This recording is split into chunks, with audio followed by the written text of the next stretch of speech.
estaba leyendo la historia de un pastor en Alemania. Ustedes saben que la antigua Alemania del Este, la República Democrática Alemana, durante 40 años estuvo sometida a un dictador alemán, ¿sí? Este dictador alemán se llamaba porque ya falleció, Erich Honecker.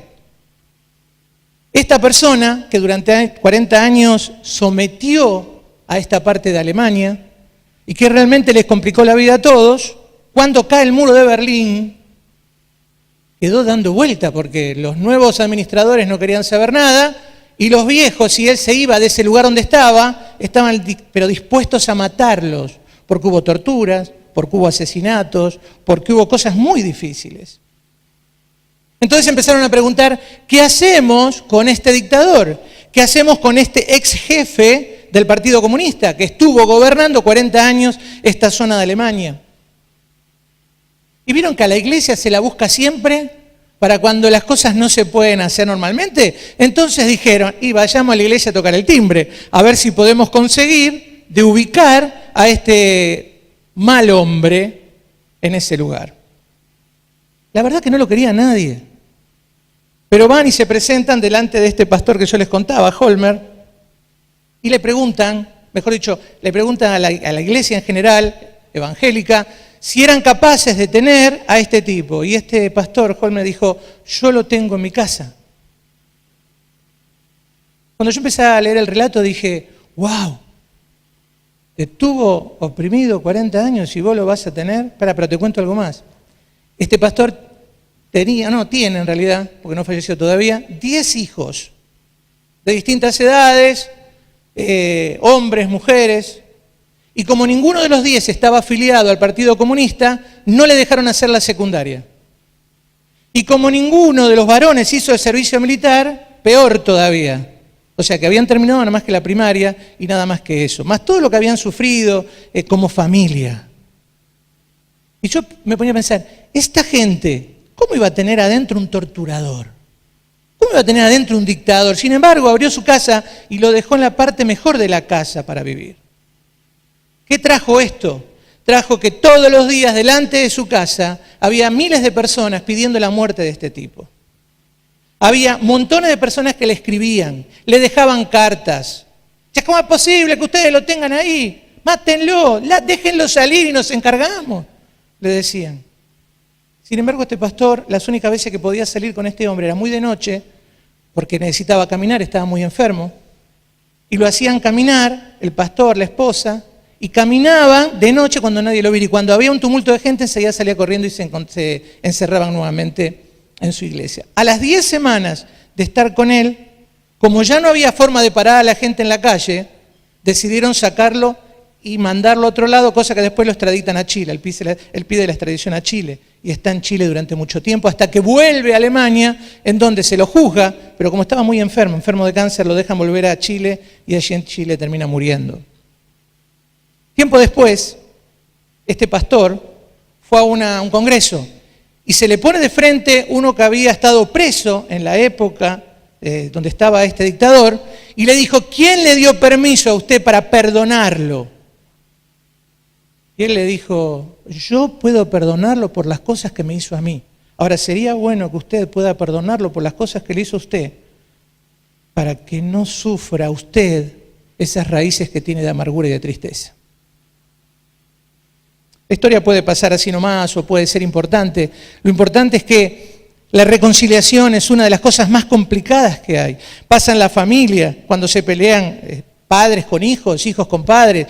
Pasa en los noviazgos, pasa en un montón de situaciones donde los novios dicen que la reconciliación está linda porque después terminan dándose un beso. Es verdad, la reconciliación ahí en ese caso, pero realmente es complicada y deja huellas muchas veces antes de llegar a la reconciliación. Y yo, para hacerlo un poco más preciso y para que lo hagamos más actual, me puse a pensar qué ejemplo de reconciliación podía haber en la palabra de Dios. Y saben, me apareció el hijo pródigo. Y acá hago un paréntesis, discutimos con mi señora, porque ella justo tenía que dar la clase el día de hoy, y discutíamos de qué libro tomábamos digamos, libros que nos ayudaban a pensar en lo que era justamente la parábola del hijo pródigo. Pero yo quiero que ustedes me ayuden, que busquen en Lucas capítulo 15, versículos 11 al 24. Y vamos a ir desmenuzando. Porque te digo, encontré algunas cosas que me hicieron pensar. Y uno me dice, pero ¿qué hay en el hijo pródigo que tenga que ver con la reconciliación? Sí, vas a ver. Vas a ver, léelo después en casa de nuevo, pero yo te lo voy a leer en algunas partes, yo para que lo tengas abierto y podamos trabajar en todo esto. Todos conocemos la historia, pero quiero tomar algunas partes para que podamos pensar en esta mañana. Un hombre tenía 2 hijos. El hijo menor le dijo al padre, quiero la parte de mi herencia ahora, no mañana, ahora. Pero ¿sabes qué? La quiero antes de que mueras. Entonces el padre accedió a dividir sus bienes entre sus 2 hijos. Es muy interesante lo que le está pidiendo este muchacho. Ustedes saben que las herencias en realidad eran tomadas una vez que el padre moría. Al más grande le tocaba 2/3, si me equivoco corríjame, y al más chico le tocaba 1/3. En realidad el padre podía repartirlas antes de su muerte, pero el padre seguía estando en el manejo de las tierras, ¿sí? Y ellos no podían, o podían venderlas de alguna manera, que fue lo que pasó, o podían dejar que el padre siguiera hasta que falleciera y ellos recién ahí hacerse cargo de lo que tenían, porque la herencia era tierras, animales, no tenían mucho más que eso. Por otro lado, era una locura pedir la herencia antes de que el padre hubiera muerto. Era como decir al padre, mirá, dame la herencia y no me importás para nada. Recuerden que la ley también decía que tenían que tener todo preparado hasta que el padre muriera para cuidarlo. Y tenía que de alguna forma no quitarle las pertenencias que tenían. Entonces, este muchacho lo que estaba haciendo es, ¿sabes qué? No me importás, dame la plata, yo quiero hacer lo que quiero, es mi problema. Así que el padre accede al pedido, sorprendiendo a los que estaban escuchando la parábola esta, la que le estaban contando, porque lo que estaba contando Jesús, porque lo que hubieran esperado era que el padre le dijera, de ninguna manera, maleducado, no me podés pedir las tierras antes de que yo muera. Sin embargo, el padre accede y se las da a los 2. El hijo era uno podría pensar, el hijo era tan chico de mente que no solo quería las tierras, sino que lo que él quería era el dinero, porque la quería gastar en otras cosas. Así que la tierra no le hubiera servido para nada. Significaba que la vendió a 2 pesos. Usted sabe cómo es esto en la venta, ¿no? Si estás apurado, tengo esto, ¿te sirve? Y yo creo que él hizo eso. Reventó la tierra de su padre en algo porque él quería solamente el dinero para poder salir a caminar y gastarlas, como dice él, ¿no? Y el hermano mayor, evidentemente, también recibe parte de la herencia porque dice que se la repartió a los 2. Vamos a ver más adelante. No voy a entrar en eso, pero si ustedes siguen leyendo van a ver que realmente la división estaba entre los 2 hijos. Así que el padre había dejado de tener sus tierras, había dejado de tener sus animales y nada más vivía para poder administrar la propiedad y para quedarse con lo que daba la propiedad también. Pocos días después, el hijo menor empacó sus pertenencias y se mudó a una tierra distante donde derrochó todo su dinero en una vida desenfrenada. Al mismo tiempo que se le acabó el dinero, hubo una gran hambruna en todo el país y comenzó, dice esta traducción, a morirse de hambre. Cuando este muchacho se va de la casa, en realidad estaba abandonando todos los privilegios que tenía dentro de su casa. Yo creo que él nunca se dio cuenta los privilegios que tenía de pertenecer a la casa, ¿sí? Lo que él estaba haciendo era malgastando esto que el padre le había dado y que en definitiva, al ser el menor, ni había trabajado la mitad de las cosas para tener todo lo que tenía. Así que va y gasta, no le importa qué, va y gasta. Y donde puedo, lo tiro y donde puedo, veo qué hago. Y gasta la plata. Y dice la parábola que sobreviene una hambruna muy grande, ¿sí? Presta atención y vas a ver la comparación que vamos a hacer después. Viene una hambruna muy grande. Posiblemente si no hubiera habido hambre, el muchacho hubiera seguido por la que estaba haciendo. Pero vino un problema, vino una situación complicada, vino algo que no estaba en sus planes. Una situación que no podía manejar ni con el dinero que había tomado de su padre. Tenía que ver si conseguía trabajo, tenía que ver qué podía hacer. La cuestión es que hasta ahí el tipo se dio cuenta que si no hacía algo se moría de hambre. Iba caminando y dice la palabra, convenció a un agricultor local de que lo contratara. y el hombre lo envió al campo para que diera de comer a sus cerdos. El joven llegó a tener tanta hambre que hasta las algarrobas con las que alimentaba a los cerdos les parecía buena para comer, pero nadie le dio nada. Tuvo que rebajarse a trabajar en algo que ningún judío podía hacer. ¿Qué era? ¿Trabajar con qué? ¿Con los caballitos? No, trabajar con los cerdos. Animal inmundo si lo había para el pueblo. Sin embargo, él tenía que trabajar de esa forma. Y es interesante que este joven llegó a tomar la posición un escalón más arriba de siervo. Era un siervo contratado, porque él tuvo que firmar un contrato para poder trabajar con este hombre, que ni siquiera era judío, porque lo que dice la parábola es que fue a los gentiles, y seguramente lo estaba aprovechando alguien que ni siquiera era de su pensamiento, y él tenía que hacer lo que no quería hacer, pero lo tenía que hacer. Lo tenía que hacer, y era justamente esto. Y fíjense en el hambre. Yo no sé si ustedes fueron porque ahora están todos los chiqueros secos. Ahora están, ¿no es cierto? Ahora cemento hay en los chiqueros y todo eso. Pero el chiquero de tierra, cuando yo era chiquito, una tía de mi mamá vivía en la zona de San Miguel. Entonces, para fiesta que hacía cuando íbamos a San Miguel, nos llevaban a un lugar donde elegíamos el chancho que queríamos. Entonces, ese queremos. Entonces él lo agarraba vivo, no saben lo que era el chiquero, lo agarraba vivo, lo traía y le hacía, bueno, yo me lo llevaba ya muerto, no vivo. ¿Está? Les digo, yo me lo llevaba muerto. Pero se compraba y era refresquito, bueno, basta. Entonces, yo me imagino este muchacho en medio de un chiquero lleno de tierra, sin zapatos ya, sin ropa, no tenía nada, había perdido todo, tratando de darle de comer a los animales. Y me puse a pensar, hasta acá, que me quería compartir todo esto. Muchos de nosotros todavía no nos dimos cuenta dónde vivimos. Muchos de nosotros todavía no nos dimos cuenta de quién somos hijos. Muchos de nosotros le dimos la espalda a aquel que nos ama. Se la dimos, ¿cómo no se la vamos a dar? Si nosotros lo podemos ayudar a Dios, maestro. ¿No sabe que yo lo puedo ayudar? Él necesita que yo le dé una mano, yo estoy dispuesto. Hoy hablábamos con Alejandro, pero te pido por una novia, no me la das, Señor, por favor, te lo pido.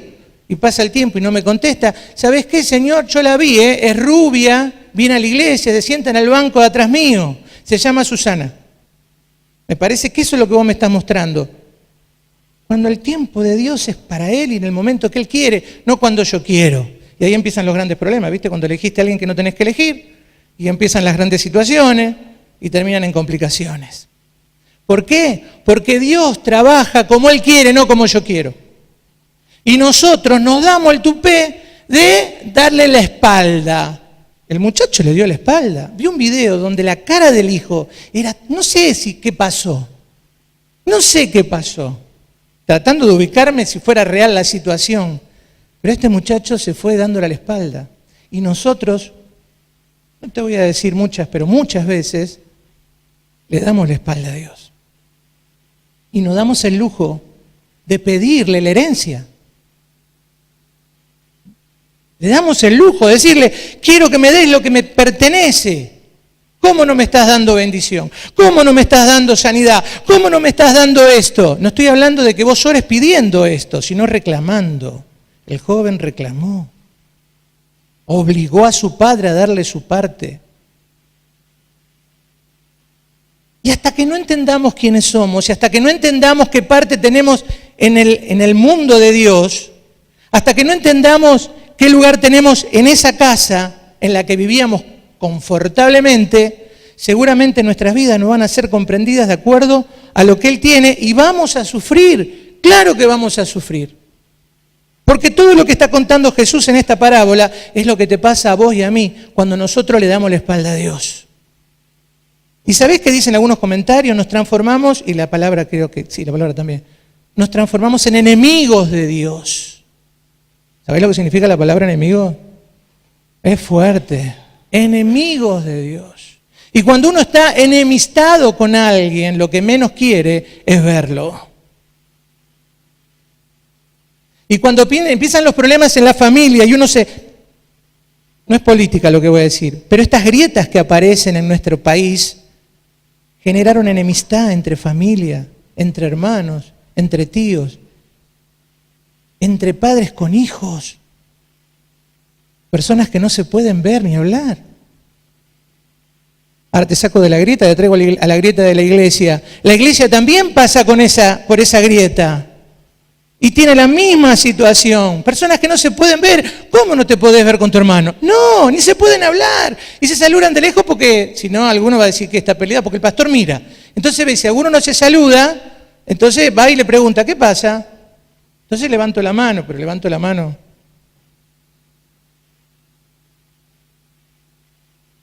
Nosotros estamos en el mismo camino que le pasaba a este joven.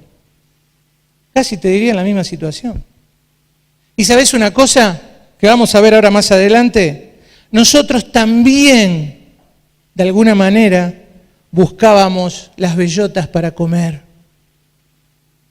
Y nos iban tirando migajas, porque el diablo es muy hábil, es muy engañador. Y nos iba fabricando en nuestras cabezas que era mejor vivirla así, con las migajas que me tiraban, con las bellotas que comían los cerdos. Y no solo me las tiraba, sino que después no me las dejaba comer. Así que fíjate en qué situación estaba este muchacho y en qué situación podemos estar algunos de nosotros hoy. Cuando vos le das la espalda a Dios, es un problema. Cuando vos le das la espalda a Dios, no hay forma de que veas su gracia.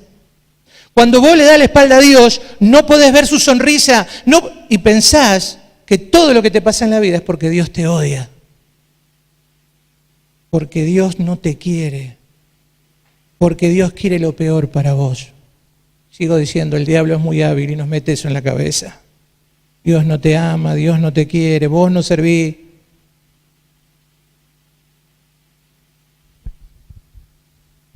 En ese momento, hay 2 palabras o 3 palabras que a mí me llaman la atención. Entró en razón. Fíjate lo que dice el versículo 17. Cuando finalmente, según la versión que yo tengo, entró en razón, se dijo a sí mismo, en casa hasta los jornaleros tienen comida de sobra, y aquí estoy yo muriéndome de hambre. Volveré a la casa de mi padre y le diré, Padre, he pecado contra el cielo y contra ti, ya no soy digno de que me llames tu hijo, te ruego que me contrates como jornalero. Entró en razón. Hay un momento en nuestras vidas en donde entramos en razón. Cuando vos tocas lo más profundo de tu caída, cuando vos estás que no entendés qué pasa alrededor, hay un momento de razón. Hay un momento donde anhelo otra cosa. Muchas veces tenemos que caer en lo peor para poder encontrar lo mejor. A muchos nos pasa que tenemos que golpearnos varias veces con la misma piedra para poder entender que esa piedra me lastima. Pero es interesante, el joven entró en razón. Ojalá este sea un día donde podamos, el que lo necesite, entrar en razón. Comprender que en la casa de papá estoy mejor. Que los jornaleros, que eran personas contratadas por el día, que no podían compartir la mesa del padre, que no podían estar, compartiendo lo que realmente hacía ese padre, estaban mejor que él. Los esclavos estaban mejor que él. ¿Por qué? Porque los esclavos comían de la mesa del padre, el padre se preocupaba, tenía que darles protección. Ojalá este sea un día donde nosotros, si no lo encontrás y tenés dudas, este pueda ser un día donde te reencuentres y puedas pensar, en la casa de papá estoy mejor. Porque es necesario comprenderlo para poder volver a casa. Este chico tuvo que pensar, y para volver a casa tuvo que pensarlo de esa manera. Todos están mejor, yo soy un sonso. Creo que le sirvió para pensar, y ahí donde empieza el trabajo de poder volver a su casa, se dio cuenta que fue una tontería lo que había hecho. Claro, ya no tenía la plata, ya no tenía la ropa, ya no tenía nada. ¿Qué iba a decir al padre? ¿Qué voy a decir ahora? ¿Cómo me va a tomar mi papá? Le hice pasar vergüenza. ¿Ustedes se imaginan un joven adelante de todo el pueblo pidiéndote todo al padre antes de la muerte. La vergüenza que le hizo pasar ese padre. Así que él tenía que volver, y me imagino que más allá del hambre, que fue el que lo hizo moverse para estar, debe haber pensado eso también. Y ahora tengo que ir. ¿Y con qué cara me presento? ¿Con qué cara? Ya está, ya pensé. Padre, he pecado contra ti y contra Dios, dice, ¿no? ¿Qué más dice? ¿Para qué se me movió? ¿Dónde está? Acá. ¿Qué más dice? No soy digno de ser llamado tu hijo. Ya él tenía todo armadito lo que le iba a decir al padre. Porque esta era una de las cosas donde él en realidad empieza a pensar que se había equivocado. No había mucha vuelta en ese sentido. Aparece la palabra he pecado. Y empieza a trabajar algo que Dios necesita escuchar para reconciliarse con el hombre. Que el hombre empiece a reconocer que se ha enojado. Miren, en la historia de la humanidad, ¿es más lo que le hemos echado la culpa a Dios de las cosas que nos pasan que las que hemos reconocido que somos los culpables? El hombre nunca se equivoca. ¿Qué dijo Adán? A mí me decís. Yo no la busqué a Eva. Me la diste vos. Yo no la busqué, Vos me la diste. ¿La culpa quién la tenía del pecado? Eva. Y ustedes pueden ver historias donde siempre la culpa la tiene el otro. En nuestras casas pasa lo mismo. Yo nunca, y lo digo por mí, a mí me cuesta asumir que soy culpable en alguna situación en casa. Y mi señora dice que yo transfiero mi culpa a otro. Y tengo que reconocer después de haber leído esto que es verdad. Nunca asumimos que somos culpables. Siempre la culpa la tiene el otro. Pastor, si la iglesia no está bien, la culpa es suya. La culpa es suya, discúlpeme, no sé qué estamos haciendo, porque usted se equivoca, nosotros venimos acá todos los domingos. ¿Qué tenemos que hacer? Nos sentamos, nos levantamos, cantamos, nos sentamos, nos levantamos, cantando, nos sentamos, lo escuchamos a Gustavo una hora, después nos vamos a casa, comemos y empezamos la semana como nosotros queremos. Pero usted tiene la culpa de que la iglesia no funcione. En los trabajos pasa lo mismo. ¿Quién tiene la culpa? ¿Por qué nos quedamos más de tiempo? ¿Por qué las cosas no funcionan? El equipo que me dieron para trabajar no sirve. La computadora se traba cada rato, no puedo terminar. Siempre le echamos la culpa al otro. Y de alguna manera lo que Jesús, en realidad lo que Jesús quería compartir era, muchachos, empiecen a asumir la culpa. La única forma de que Dios pueda escucharlos es que empiecen a pensar, he pecado, me he equivocado, la culpa es mía. Porque si no, no puedo volver a casa. No puedo volver a casa. ¿Saben? Le vamos a decir las palabras estas con quien somos enemigos.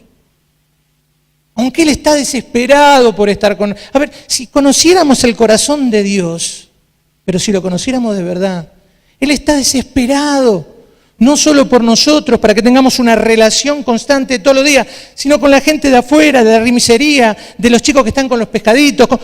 Dios estaría, pero está desesperado por ellos. Somos su creación. Pero nos cuesta asumir la culpa y hasta que no asumamos la culpa, la cosa no funciona. Entonces regresó a la casa del padre y cuando todavía estaba lejos, su padre lo vio llegar. Lleno de amor y de compasión, corrió a su hijo, lo abrazó y lo besó. Su hijo le dijo, Padre, he pecado contra el cielo y contra ti y ya no soy digno de que me llames tu hijo. Imagínense en la escena. Por un momento. Creo que el padre constantemente iba hasta las puertas del pueblo a ver si su hijo no volvía. A veces cuando nuestros hijos en casa salen, no es que vamos a la puerta cada rato, pero a veces nos cuesta dormirnos hasta que vuelven a casa. Yo me acuerdo de mi mamá, que cuando yo salía, yo era un trasnochador, yo a las 12 de la noche estaba en mi casa. Había que estar a las 12 de la noche en casa en ese tiempo. Había que estar. Aparte que si algunos lo conocieron a mi mamá, pero si lo hubieran terminado de conocer bien, mi mamá tenía el premio olímpico mundial de no sé qué, del tiro con zapato. No, pero se lo digo de verdad. Petiza, sueco y plataforma, y la mujer esta, por Dios, no sé dónde estudió, pero tenía el cálculo. 1, 2, la tercera, ¡pum! Así que en realidad, Yo me divertía mucho con mi mamá, pero mucho. Mi mamá, todas las noches que yo salía, y mis salidas eran acompañar a Patria hasta la casa, a San Justo y volver. Vieron que novio, ¿no? Chicos, esa era mi salida, o la sociedad de jóvenes. Pero no voy a contar las historias, tengo que terminar de explicar. Entonces, mi mamá estaba sentada en la mesa del comedor, mirando la tele hacía ya se había terminado. Eran tiempos donde la tele terminaba temprano. Pero ella estaba sentada ahí dormida. Hasta que yo ponía la llave y ya se despertaba. Y esta era la situación de mi mamá. Allá estaba la puerta de entrada. Hacía esto. 12 y 5. Yo tenía que llegar a las 12. 12 y 5, 12. Estas son horas de llegar. Mamá al colectivo, anda a dormir.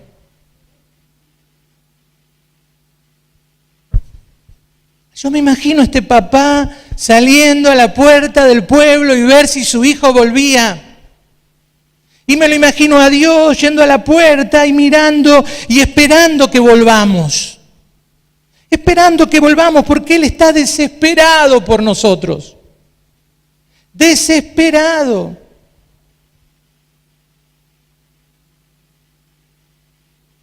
Sale y lo ve venir a su hijo.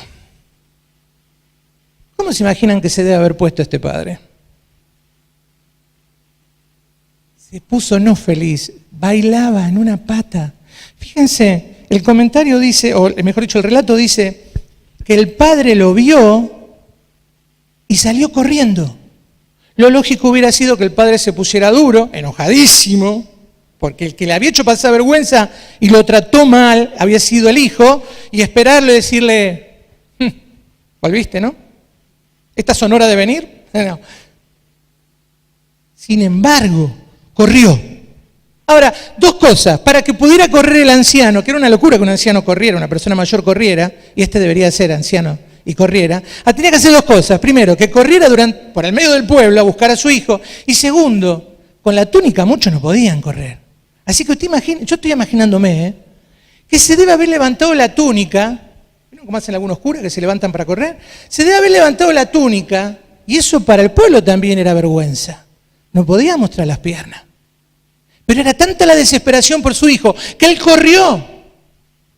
No estoy diciendo que Dios se levanta la túnica. Estoy diciendo la desesperación de Dios por abrazar a su hijo, por abrazarte cada día, por estar con vos cada día. Ahora, el hijo tenía un discurso que el padre lo que quería era abrazarlo. Porque en realidad el padre termina de escuchar, he pecado contra ti.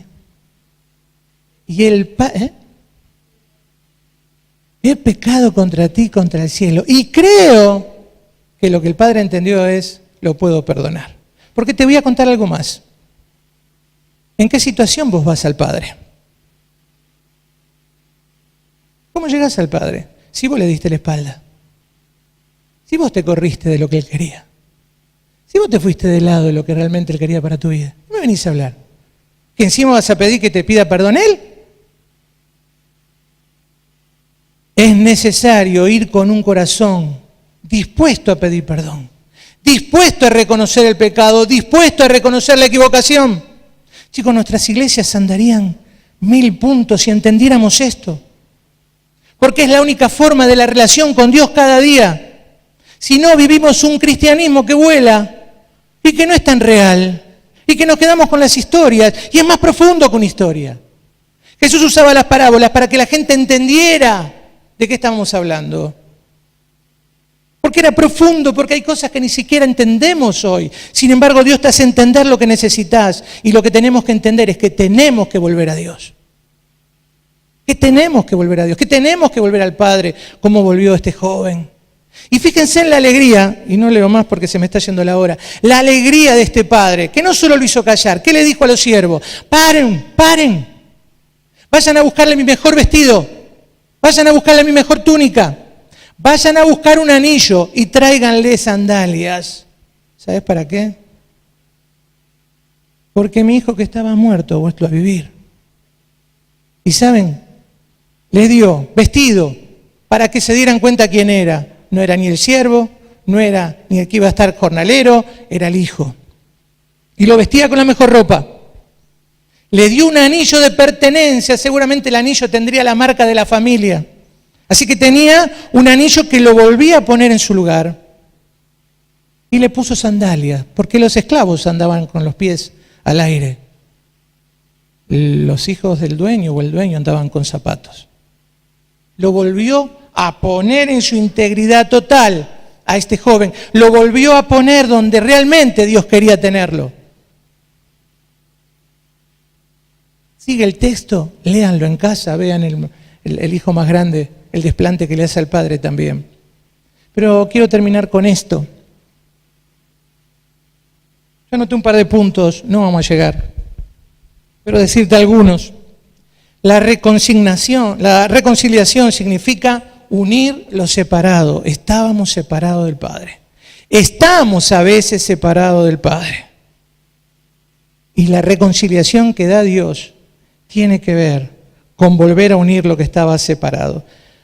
Sirve para cancelar la deuda. La muerte de Jesús en la cruz pagó tu deuda. ¿Sabías eso, no? Por eso no se puede tomar tan liviano. La muerte de Jesús es algo profundo. La muerte y la resurrección nos da a nosotros vida eterna. Mira qué interesante. Vino a pagar la deuda, canceló la deuda. Pasó de la enemistad a la amistad. Estábamos enojados, estábamos peleados, pero ese reencuentro, esa reconciliación me da a mí la posibilidad de que Dios me empiece a ver con otros ojos.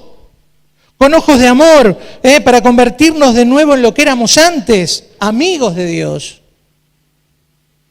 Trae paz desde la ruptura ocasionada por el pecado. El pecado nos rompe. Ojo, cada vez que nosotros pecamos, y eso a veces es normal, que no tendría que serlo, rompemos nuestra relación con Dios. No es solo para aquel tiempo,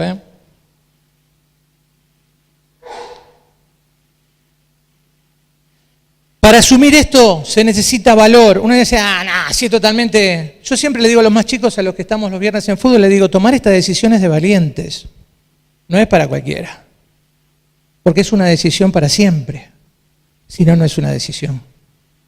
Tomar la decisión de presentarme delante de Él, reconocerme impuro, reconocerme que no soy nada. Un día escuché esto que es fuerte, pero que es reconocerme estiércol delante de Él. Lo peor. Eso que era pisado por los animales. Reconocerme que no existo delante de Él y pedirle perdón es para valiente, no es para cualquiera. Porque si esto lo tomaste muy livianamente se va. Por eso es importante que tengamos en claro estos movimientos que tiene que tener la reconciliación. ¿Se puede? Se puede. Dios vino a reconciliar al hombre. Dios está para reconciliar al hombre con Él.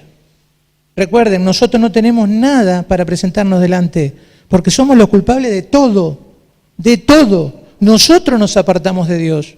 Nosotros nos corremos del eje de lo que Dios quiere. Así que, en su amor y su misericordia, en cuanto yo me presento delante de Él, pido perdón y todo, Él trabaja y realmente nos sorprende. Quería terminar con un texto bíblico. ¿Vos fuiste reconciliado? ¿Vos estás dentro de la reconciliación de Dios? ¿Cómo estás con Dios? Sería la pregunta. ¿Cómo estás con Dios? ¿Cómo está tu vida con Dios? ¿Es el amigo de todos los días? ¿Es el que puede caminar con vos como caminaba con Adán y Eva? ¿O es el que no pudo caminar más con Adán y Eva porque se habían dado cuenta que estaban desnudos porque habían hecho lo que no tenían que hacer? ¿Es realmente Dios aquel que te permite entrar a su casa y morar con Él todos los días? ¿O es algo que yo lo tengo porque queremos una iglesia que crezca y este es el deseo de este año? Que esta iglesia siga creciendo. Queremos una iglesia que trabaje con la familia, pero ¿saben? La única forma es que nosotros estemos bien y estemos realmente en una posición con el Padre que nos permita ayudar al necesitado. Y si estás reconciliado con Dios, fíjate lo que dice 2 Corintios capítulo 5, versículo 17 al 21. De modo que si alguno está en Cristo, nueva criatura es. Las cosas viejas pasaron, he aquí, todas son hechas nuevas. Y todo esto proviene de Dios, quien nos reconcilió consigo mismo por medio de Cristo y nos dio el ministerio de la reconciliación, que Dios estaba en Cristo reconciliando consigo al mundo, no tomándoles en cuenta a los hombres sus pecados, y nos encargó a nosotros la palabra de la reconciliación. Así que somos embajadores en nombre de Cristo, como si Dios rogase por medio de nosotros, os rogamos en nombre de Cristo, reconciliaos con Dios. Al que no conoció pecado, por nosotros lo hizo pecado, para que nosotros fuésemos hechos justicia de Dios en él. Pablo la tenía re clara. Pero es más, nos dice, muchachos, ustedes también con Cristo, sean embajadores de Cristo. Reconcilien. Vayan a buscar al que tiene problemas y háblenle de lo que hizo Dios en tu vida. Es otra cosa en la cual estamos fallando. Compartí ese día del encuentro con Él. ¿Cómo fue tu encuentro con Él? ¿Hubo un día o no hubo? ¿Hubo un momento donde cambió tu vida? Contáselo a tu compañero, contáselo a aquel que trabaja con vos, contáselo a tu familiar. Es la única forma. Es la única forma. Solo Dios puede hacer esto. Y en Colosenses, a los colosenses se les estaba complicando la historia porque habían aparecido algunos que empezaban a decir que no bastaba solo Dios, sino que había que agregar otras cosas, que los querían ayudar a los muchachos. Y dice, y por medio de él Dios reconcilió consigo todas las cosas. Hizo la paz con todos los que existen en el cielo y en la tierra por medio de la sangre de Cristo en la cruz. Eso lo incluye a usted, que antes estaba lejos de Dios. Eran sus enemigos, separados de Él por sus malos pensamientos y acciones. Pero ahora Él los reconcilió consigo mediante la muerte de Cristo en su cuerpo físico. Como resultado, los ha trasladado a su propia presencia. Y ahora ustedes son santos, libres de culpa y pueden presentarse delante de Él sin ninguna falta. Pero deben seguir creyendo esta verdad y mantenerse firmes en ellas. No se alejen de la seguridad que recibieron cuando oyeron la buena noticia. Esa buena noticia ha sido predicada por todo el mundo y yo, Pablo, fui designado servidor de Dios para proclamarla.